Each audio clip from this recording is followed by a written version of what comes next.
This video is just gonna be me ranting about grief, specifically death. Would the video make sense? Probably not. Am I gonna keep ranting anyways? Yes. All of us at some point in our lives have experienced grief. You, me, Obama, even this polar bear. In some ways we experience it, whether it has been through death, accidentally dying in a video game, or death. I'm just going to be honest, I only know death. At the end of the day, we, as a person, are going to die, and death shouldn't be seen as a bad thing. Yeah, we're not going to be alive anymore, but we get to look back on life and hope we made the right decisions, not regretting anything and just living life to the fullest. Death is such an interesting concept. First off, we don't know what it's going to be like in the afterlife. Based on your own beliefs, whether it's believing we go to heaven or hell after we die, or if we are just in a void of nothingness, we really don't know what it's going to be like. And it's like we all know it's going to happen one day. It could happen any day now. Most of us experience an almost death situation. For example, a month ago, I dropped my phone while a car was driving by, and I ran in the middle of the road to quickly pick it up because I didn't want it breaking. Listen, phones are hella expensive. Can you really blame me? Oh, it costs an arm and a leg. I'm just lucky that I got mine off of a discount. Luckily, the car stopped, but if it kept going, then there was a possibility that I could have gotten very injured or even passed away from it. I think most of us, including myself, don't really believe that death is going to happen.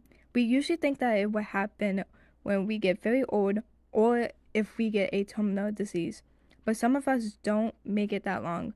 There's a lot of people who died when they were very young, like Kobe Bryant and Queen Elizabeth II, and it's really unfortunate. Most of the people I mentioned are famous and they got to do things they wanted to do. But there's a lot more people out there who passed away who didn't get to live their lives to the fullest. In my English class, we watched a video called The Time You Have in Jelly Beans. In the video, it says we only have 2,000 to 3,000 days just for ourselves, not including school, work, sleeping, hanging out with our loved ones. Just us, nothing else. I'm pretty sure this doesn't include getting stuck in traffic or running to school with a bread in your mouth just because you forgot to make breakfast and you accidentally missed the bus. Our lives. It really changes the perspective of how we view life. It's kind of overwhelming in a way. I think we need to live like it's our last day, but would we actually believe it's our last though? We'll be going through the endless cycle of life, thinking it's our last day, only for us to stop believing that because our last day hasn't happened yet. Now, our lives aren't planned out for us already, so we can't plan out how we want to live our lives on day one. But throughout our lives, we should learn to take risks, even if we are scared we might fail. Grief is a natural thing to experience.